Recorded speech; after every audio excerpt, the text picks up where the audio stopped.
hoffe einfach, dass ich das nächste Jahr ein wenig produktiver bin mit den Sachen hier. Ein wenig produktiver bin.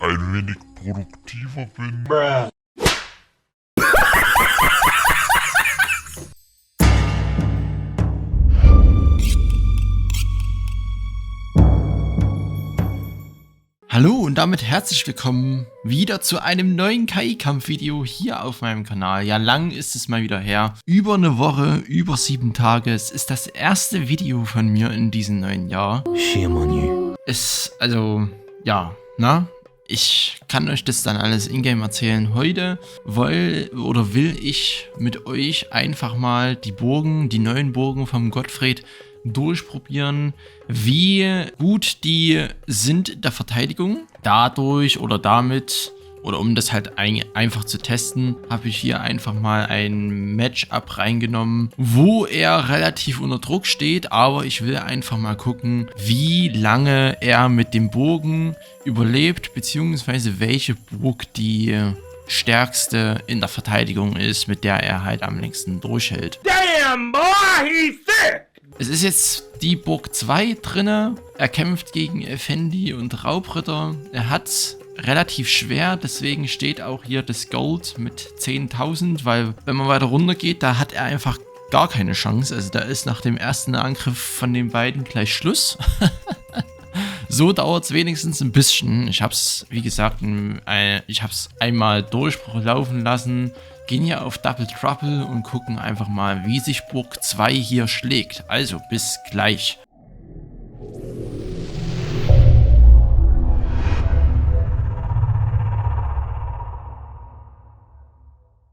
So, da wären wir auch auf der Map Double Trouble. Hier unten, wie gesagt, der gute Gottfried. Hier oben Effendi und Raubritter. Und wie gesagt, ja, also er braucht einfach das Gold, sonst kann er sich einfach die ganzen Gebäude nicht leisten und er ist dann quasi mit dem ersten Angriff von einem von beiden dann tot und das bringt natürlich nichts, weil er ist halt eine etwas langsamere KI, dafür im Mid- und Late-Game relativ starke KI. Ja, man weiß ja, dass er ganz gut performen kann, wenn einmal die Schwertkämpfer ausgebildet werden. Und hier sieht man natürlich auch ganz gut, dass er relativ große Schwierigkeiten hat mit den Rittern hier. Wobei bei der Burg 2, habe ich ja festgestellt, dass bei den neuen Burgen ja ein Tower 4 fehlt. Ja, also so ein quadratischer Turm, der da fehlt. Oh, hier fällt mir gerade auf, dass hier ein Teil Mauer nicht passt mit dieser Tür hier. Und genau, deswegen werde ich da den Bogen, wo jetzt der Turm noch fehlt, werde ich die Türme noch einfügen, damit es dann einfach, ja, gleich ist. Oh, hier sind Ritter in der Burg drin. Natürlich, die Burg ist natürlich noch ein bisschen leichter auszukontern, weil das Problem liegt einfach hier. Der hat hier 2 Stellen, wo er einen direkten Zugang zum Bergfried hat, wenn das hier aufgebuddelt wird. Einmal hier die Stelle und einmal hier hinten die Stelle bei der Kapelle. Und deswegen, ja, ist da relativ schnell wieder der Durchbruch gegeben. Ich mache jetzt hier mal ein bisschen langsamer, damit das hier nicht ganz so schnell wegrast, die Zeit. Er hat jetzt die ersten Schwertkämpfer, das ist schon mal ganz gut. Aber er konnte halt noch keinen einziges Mal angreifen. Jetzt kommen hier noch die arabischen Schwertkämpfer des Effendis vor. Die ganzen Bogenschützen werden hier einfach weggeschlitzt. Okay. Schwertkämpfer sind mit da. Es leben immer noch ein paar Schwertkämpfer vom Effendi. Und ganz knapp hat der Kornspeicher überlebt. Und der Effendi greift schon wieder an. Ja, Freunde, jetzt seht ihr hier den ersten, oder den zweiten. Ich weiß gerade gar nicht, wie viel der Angriffe er jetzt schon tanken musste. Aber man sieht eigentlich, dass die Burg hier relativ schwach ist, weil halt die Schwachstelle hier relativ groß ist. Da würde ich jetzt ungern noch was ändern, weil ich will eigentlich, dass er ein paar Bogen hat, wo er ein wenig... Ach nee, hier kommen sie gar nicht durch. Aha, guckt mal an. Das hier ist geschlossen wegen dem Turm hier. Also der Turm muss stehen, dann kommen die da nicht mehr durch. Deswegen ist dann hier hinten bei der Kapelle der einzige Schwachpunkt, wenn die den Burggraben aufbuddeln, dass die da dann durchkommen. So, jetzt kann ich hier mal... Oh, okay, gut. Hat nicht verschüttet.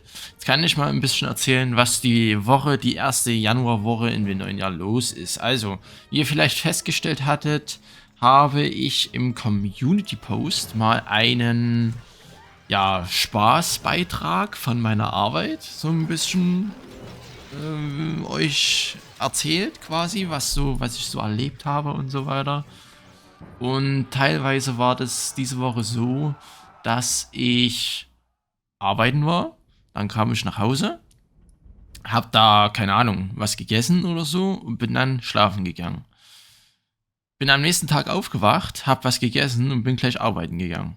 Na, dazwischen so vielleicht, wenn ich jetzt mal hochrechne, keine Ahnung, 1 Stunde oder so, mal wirklich Freizeit, wo ich mal wirklich sagen konnte, okay, hier, da kann ich vielleicht mal irgendwie ein bisschen was aufnehmen oder so.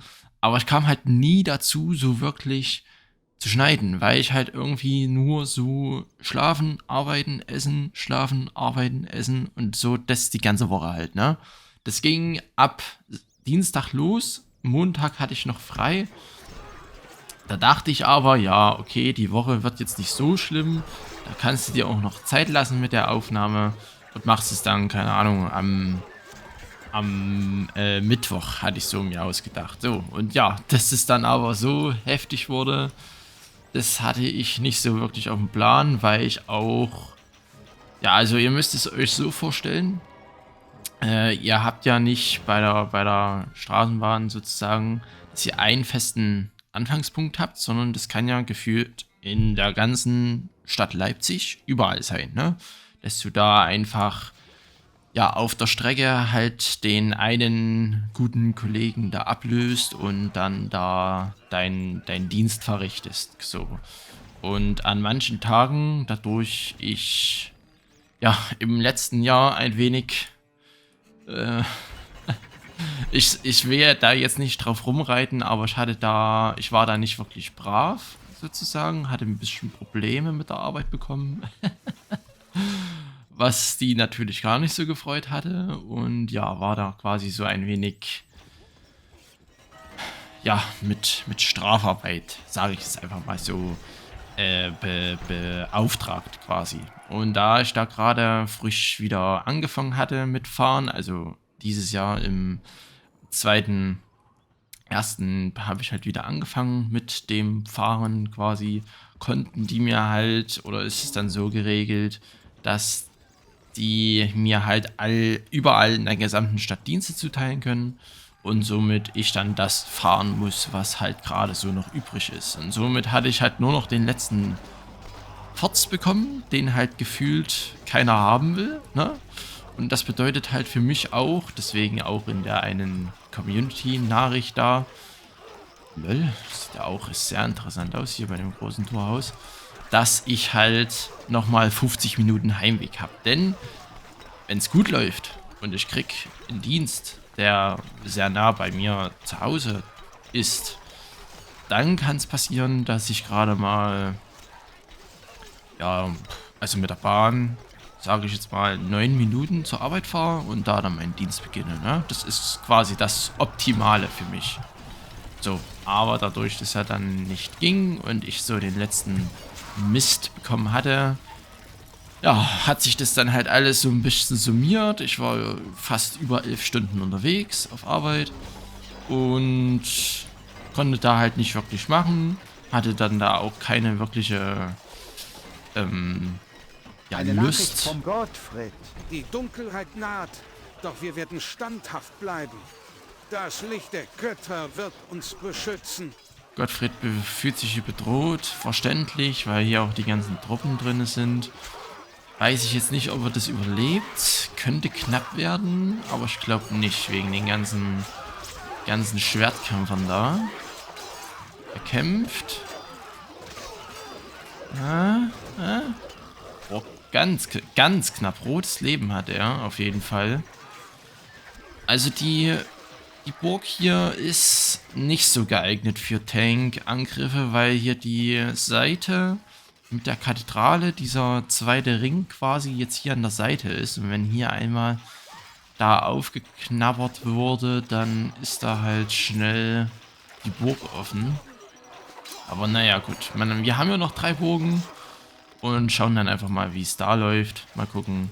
Vielleicht läuft es da besser, vielleicht läuft es da auch genauso schlecht. Es fehlt natürlich ein großer Turm, ne? Das muss man nochmal berücksichtigen. Den habe ich halt einfach vergessen, weil ich nicht wusste, dass ich bei der ursprünglichen Burg 1 dann 2 Tower 4 Türme, also die quadratischen, hier eingesetzt habe. Ach nee, und hier habe ich doch keinen Teil vergessen. Das wird einfach nur relativ spät gebaut. So, und ja, das war quasi so meine Woche. Heute habe ich frei, heute kann ich aufnehmen, heute kann ich schneiden. Morgen habe ich auch nochmal frei und danach geht es halt wieder in so, habe ich halt wieder Dienste bekommen, die halt in meinem Umfeld liegen, wo ich halt einfach nicht ewig lang durch die Stadt fahren muss, um da zum Dienst zu kommen. Und es ist auch einfach so, dass die alle ein wenig besser angepasst sind an meine Zeiten. Dass ich halt nicht, so wie dieser Woche, arbeiten, essen, schlafen gehe, sozusagen. Ne? Und deswegen denke ich einfach, dass es jetzt ab der Woche, ich bin auch nur 3 Tage auf Arbeit und danach bin ich erstmal für 10 Tage im Urlaub. Ich fahre nicht weg, ne? Weil wir einiges vorhaben hier in Leipzig und da kann ich dann aber wieder mehr aufnehmen. Ich habe vor allem auch vorproduziert ein paar Videos, vor allem mit Nevikov. 2 Wartales-Folgen mit ihm. Vom Gottfried. Die Dunkelheit naht, doch wir werden standhaft bleiben. Das Licht der Götter wird uns beschützen. Aber da kam ich halt einfach nicht zu, das zu schneiden, weil ich will da jetzt auch nicht so... Ich hätte das zwar uncut rausbringen können, aber was bringt euch das, ne? Das macht ja einfach gar keinen Sinn. Deswegen habe ich entschieden, nee, das wird nix. Und habe dann erstmal abgewartet. Und ich will das mit dem Tagebuch eines Tramfahrers auf der Community-Tabs-Seite so ein bisschen weiterverfolgen, weil das eigentlich ganz cool ist. Ich stelle mir das recht lustig vor, dass ihr da auch so ein bisschen erfahrt, ja, was macht denn der überhaupt? Der sitzt doch bestimmt nur da vorne drinne, drückt da ein paar Knöpfe, lässt die Leute ein- und aussteigen und fertig ist. Na, und dass ihr da einfach so ein bisschen, ja, den Einblick erhaltet, vielleicht, was so abgeht. So, jetzt ist er tot. Raubritter. Während mein Weg sich dem Ende neigt, lebt unsere Gemeinschaft in den Herzen von euch allen weiter. Ehrt meine Erinnerung und möge Frieden euren Pfad begleiten. Alles klar. Man hört einfach die Siegesbotschaft vom Raubritter nicht. Ja, okay. Also man sieht, dass die Burg jetzt nicht ganz so tanky ist, aber heißt ja nicht, dass sie schlecht ist. Ne? Man kann natürlich jetzt noch im Late-Game testen, wie die da sich behauptet, aber das ist jetzt nicht Ziel dieses Videos. Deswegen würde ich jetzt einfach mal Burg 3 einstellen, das Kreuz, und dann zeige ich euch mal, was die Burg 3 so aushalten kann. Ne? Also bis gleich. So, da wären wir auch bei der nächsten Burg, Burg 3. Wir gehen hier sofort wieder rein mit der Geschwindigkeit hoch, damit es hier gar nicht ewig lang dauert. Übrigens hatte ich das Video hier schon mal aufgenommen. Wie gesagt, mal ganz fix, als ich abends nach Hause kam von der Arbeit und dann, ja, so ganz fix und schnell. Aber da musste ich einfach feststellen, dass das, als ich jetzt schneiden wollte, mir einfach nicht gefallen hat. Dass ich da so runtergerauscht bin, ohne da irgendwie mal was dazu erzählen oder was da halt so passiert und was bei mir gerade so passiert und so weiter. Deswegen habe ich mich jetzt halt einfach dazu entschieden, das nochmal neu aufzunehmen, damit ihr da auch ein wenig mehr, ja, Hintergrundwissen vielleicht eventuell bekommt. Und bei der Burg bin ich vor allem gespannt, ob die angreifenden Truppen oder die Raids irgendwann mal auf die Waffenkammern hier hinten gehen. Das ist natürlich bei der Burg nochmal ein bisschen schlimmer, wenn die flöten geht. Aber der Vorteil... Eine Nachricht vom Gottfried. Die Dunkelheit naht, doch wir werden standhaft bleiben. Das Licht der Götter wird uns beschützen.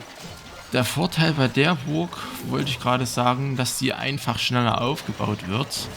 Und dass er hier auf jeden Fall keine Schwachstellen mit Burggraben hat.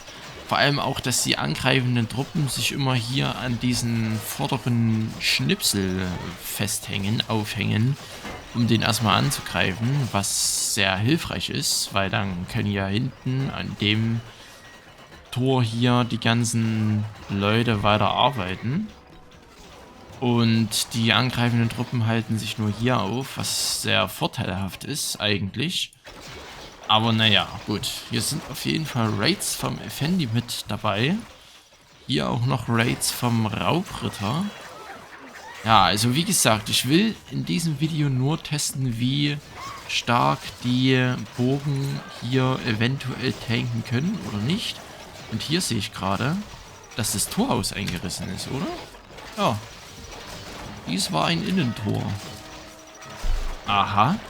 Okay, wahrscheinlich bei einem Angriff von... Oder bei dem ersten Angriff von den beiden hier. Hätte ich jetzt nicht gedacht, dass das dann doch so schnell geht. Weil jetzt fehlt natürlich hier vorne das Torhaus. Und die Truppen können einfach reinmarschieren. Was sehr ungünstig ist, weil... Ja, die setzen sich sogar durch, obwohl er schon Schwertkampf hat. Aber gut, jetzt stirbt er wenigstens noch nicht. Aber jetzt kommt Effendi und da ist jetzt schon wieder Ende Gelände. Okay, also die Burg wahrscheinlich gar nicht so gut. Vor allem, weil die hier, wenn er sich nicht voll ausgebaut hat und nicht voll, ja, die ersten Schwertkämpfer wirklich da sind, dass hier vorne einfach das Torhaus sehr schnell kaputt gemacht wird bei den ersten paar Angriffen und er somit dann quasi sehr schnell angreifbar ist. Und man muss natürlich auch sagen, die Raids vom Raubritter sind natürlich auch richtig nervig. Ja, also die killen die ganze Zeit. Eine Nachricht vom Gottfried. Die Dunkelheit naht, doch wir werden standhaft bleiben. Das Licht der Götter wird uns beschützen. Ja, aber die killen halt, oder die zerstören halt die ganze Zeit die Steinbrüche, somit kriegt er keinen Stein ein. Okay, gut. Ja, wenn es einfach so, wenn das Video so kurz ist, dann hänge ich einfach noch einen anderen Kampf mit Gottfried hier einfach hinten ran und gucke einfach, welche Burg er pickt und dann werden wir es ja noch mal sehen. Aber ja, Effendi wird sich jetzt den Kill holen. Eine Nachricht vom Gottfried. Während mein Weg sich dem Ende neigt, lebt unsere Gemeinschaft in den Herzen von euch allen weiter. Ehrt meine Erinnerung und möge Frieden euren Pfad begleiten. Eine Nachricht vom Effendi. Na sowas? Ich bin noch besser, als ich dachte. Welch angenehme Erkenntnis. Effendi freut sich natürlich, dass er hier einen Sieg davon getragen hatte. Aber naja, gut. Na, ich weiß ja nicht, ob das so gut ist, das Ergebnis. Er hat hier vor allem eine Krone. Und ja, gut. Dann sehen wir uns, 187, sehen wir uns beim Kampf mit der letzten Burg wieder, also Burg 4. Und wir schauen einfach mal, ob die vielleicht die beste Burg ist, die er hat oder vielleicht auch nicht. Und zu guter Letzt kommt jetzt noch die Burg 4. Wir gehen sofort rein, drehen die Geschwindigkeit wieder hoch, weil die hatte ich ja noch runtergedreht, um die Siegesnachricht im letzten Kampf zu hören. Und ja, in dieser Burg ist natürlich dieser zweite Ring hier vorne dran. Somit könnte ich mir vorstellen, dass die Burg hier einfach relativ gut ist in der Verteidigung. Ich hoffe es zumindest. Ja, habe ich irgendwo wahrscheinlich in Haus zu spät bauen lassen, weil da sind relativ lang die Warnblinker hier am Start. Man sieht es hier so ein bisschen. Bildorder muss dann demzufolge noch ein wenig angepasst werden, damit hier die Häuser schneller besetzt werden. Aber es sind auf jeden Fall genug Häuser da, dass hier nicht irgendwie er auf dem Trockenen läuft oder so. Und ja, bei der Burg hat er natürlich hier seinen zweiten Turm, aber keine Balliste, sondern eine Mange drin. Und auch kein Burggraben, der jetzt hier eine relativ große eine Verteidigung quasi einnimmt, weil der ist nur hier vorne in dem Frontabschnitt von der Burg hier und hat dann da deswegen auch keine großen Probleme, denke ich. Klar, die angreifenden Truppen können hier rein, aber die müssen dann quasi erstmal das Tor hier durchknabbern, und wenn die das nicht machen, so wie jetzt, dann passiert da auch nicht viel, weil die ganzen die Welle hier kann sich ja die KI ein wenig ercheaten für das Nachbauen der Welle. Und ja, die Burg steht jetzt eigentlich schon relativ gut, muss ich einfach sagen. Die steht hier auf jeden Fall stabiler als Burg 3 und Burg 2. Bin ich wirklich erstaunt. Und vor allem die Mange hier. Vielleicht lasse ich die Mange hier noch ein wenig drin, aber wohl, das passt. Ich finde einfach nicht, dass es so wirklich gut passt für den Gottfried, weil er halt einfach nicht so ein Typ ist für eine Mange. Mange ist ja in meinen Augen so ein bisschen, ja, so eine Verteidigungsmaschine, wie auch immer man das beschreiben soll, die halt nicht so erhaben ist quasi. Also wie soll ich denn das sagen? Ja, ich kenne halt Mang nur vom Schwein, und das Schwein ist ja jetzt nicht gerade das Paradebeispiel für eine gute KI quasi, also von einem guten Charakter zumindest, ne? Und deswegen ist es natürlich ein wenig, ja, ein bisschen, ich weiß halt nicht, wie ich das sagen soll, ein bisschen komisch halt, wenn da so eine KI wie der Gottfried, der halt sehr auf so gute Sachen setzt, auf Religion und so weiter, sich sehr um seine Bevölkerung halt sorgt, passt es halt nicht so wirklich. Na, und auch das Geräusch, wenn das so reinmatscht, so ein Stein, klingt halt auch nicht so geil. Da klingt so ein Schuss von der Balliste, wenn da eine Einheit stirbt, schon deutlich filigraner, würde ich jetzt fast behaupten, aber weiß nicht, ob man das so sagen kann. Aber ich hoffe, ihr wisst, was ich meine. Vielleicht kommt ihr da ein wenig besser damit zurecht als ich. Aber naja, gut. Ja, man sieht hier auf jeden Fall, er hat ultra heftige Probleme. Gottfried hier einfach sich seine Ressourcen ranzuschaffen. Wegen den ganzen Raids. Also Kolbis und Ritter sind natürlich richtig nervig. Aber gut, die Innenwirtschaft funktioniert ja schon mal ganz in Ordnung. Und er kann jetzt hier so ein paar Angriffstruppen wieder ausbilden. Hat jetzt hier die ersten Schwertkämpfer schon wieder. Aber ja, es dauert halt relativ lang, bis da irgendwas passiert. Aber wir gucken einfach mal weiter. Vielleicht kommt hier Gottfried dann doch noch mit einem Comeback wieder. Aber ich glaube einfach nicht.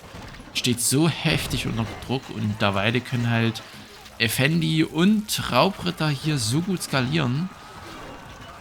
Und er hat, glaube ich, nur einen einzigen Angriff rausgebracht. Und ja, Alter.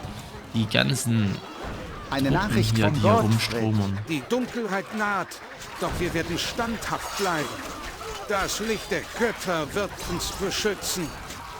Ja, auf jeden Fall auch, wenn hier der Belagerungsturm anlegt, ein kleines Hindernis bei der Burg, denn hier befindet sich die Treppe zu dem inneren Bergfried oder zu dem inneren Ring quasi, zu dem Hauptring.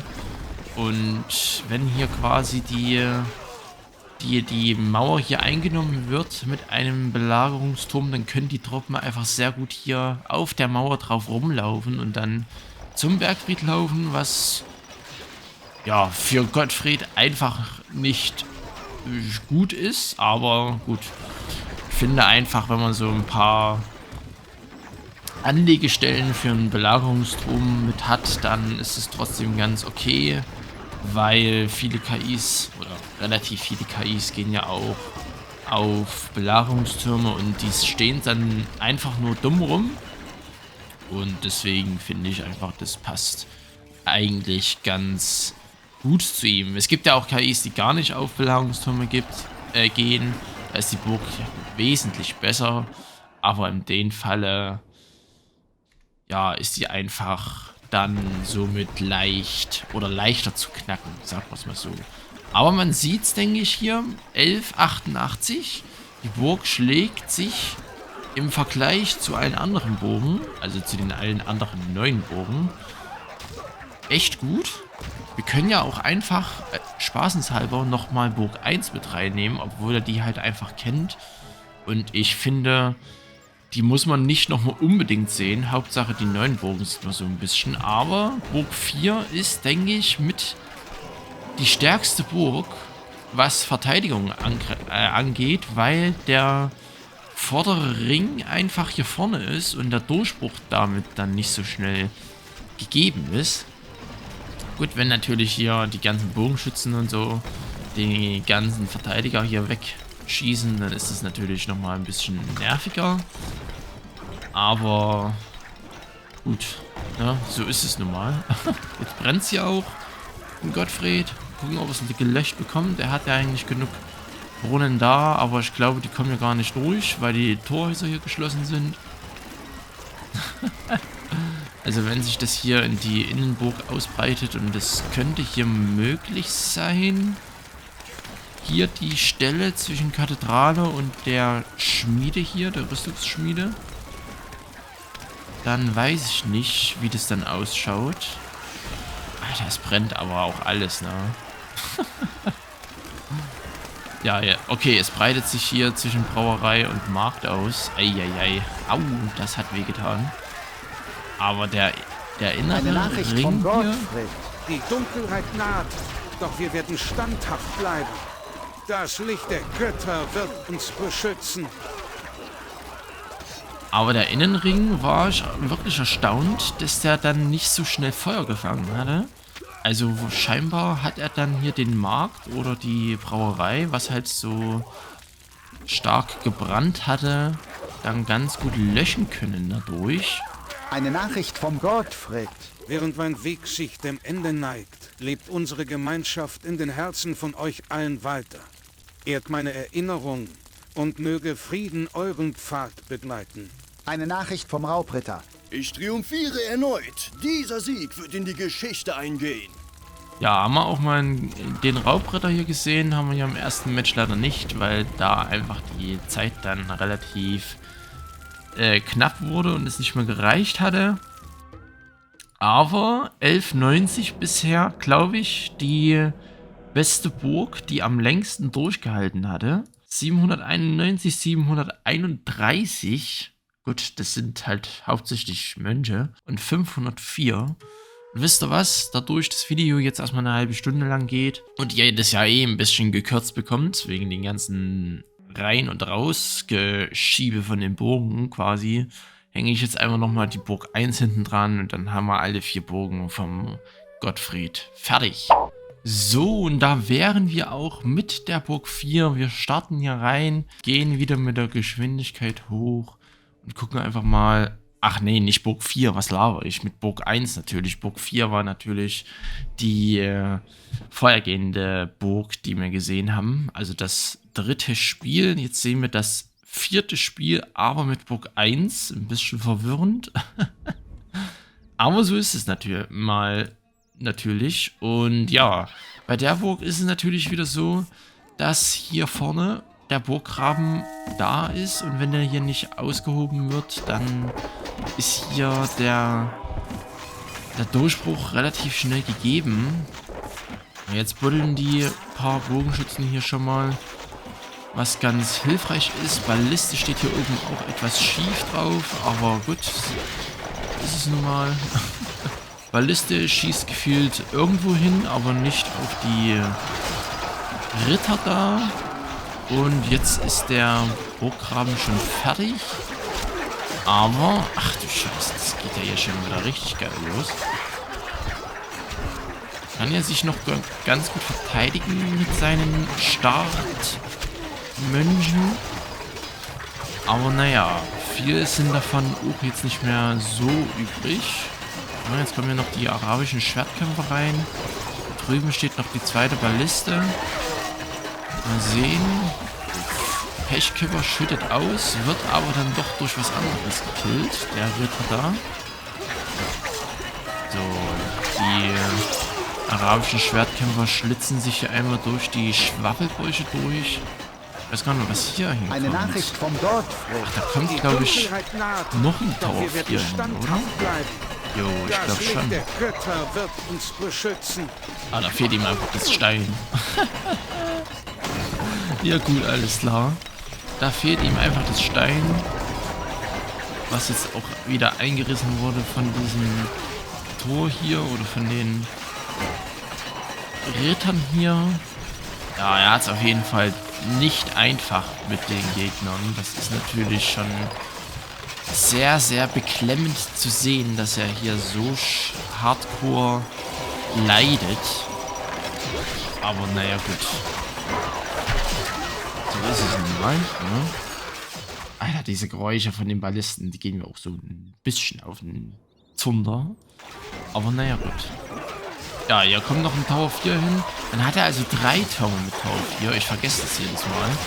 Ich weiß gar nicht warum. Aber ja, genau. Na, gut.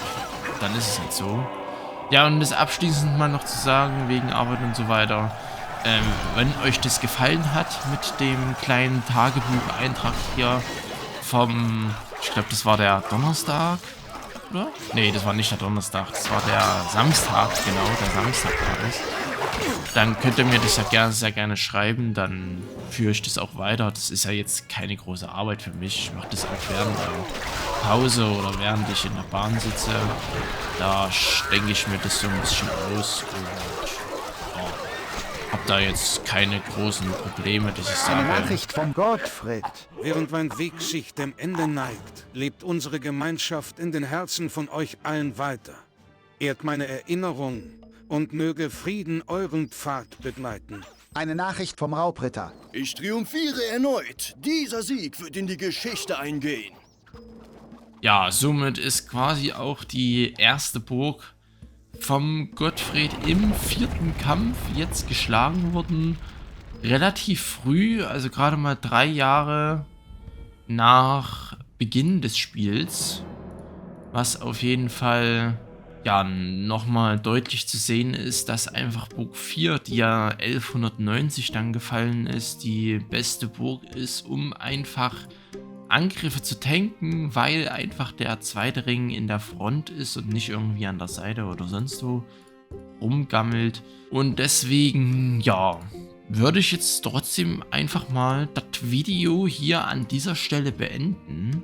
Ich hoffe, euch hat dieses Video trotzdem gefallen, auch wenn es jetzt einfach nur ein paar Testkämpfe gegen die neuen Burgen waren. In den nächsten Kämpfen werde ich das dann wieder so machen, dass es halt ausgeglichen ist oder gegen eine KI er antreten muss, die halt einfach ja gleich auf ist oder zumindest in meinem Kopf gleich auf ist. Vielleicht die Emira, Richard Löwenherz, Schwein, Hyäne, gut, da weiß ich jetzt nicht, ob er den ersten Rush-Angriff von ihr überlebt. Aber das seht ihr dann im nächsten Video. Ich versuche, das nächste Video gleich morgen dann aufzunehmen und zu schneiden. Und dann auch die 2 Videos mit Nevikov von Wartales. Aber es soll ja noch ein bisschen hauptsächlich um Stronghold gehen. Deswegen kommen jetzt erstmal 2 Stronghold-Videos. Und danach die nächsten Wartales-Videos mit dem guten Nevikov. Also dann, lasst es euch gut gehen, bewertet sehr gerne den Part und dann würde ich euch sagen, bleibt gesund und tschüssi!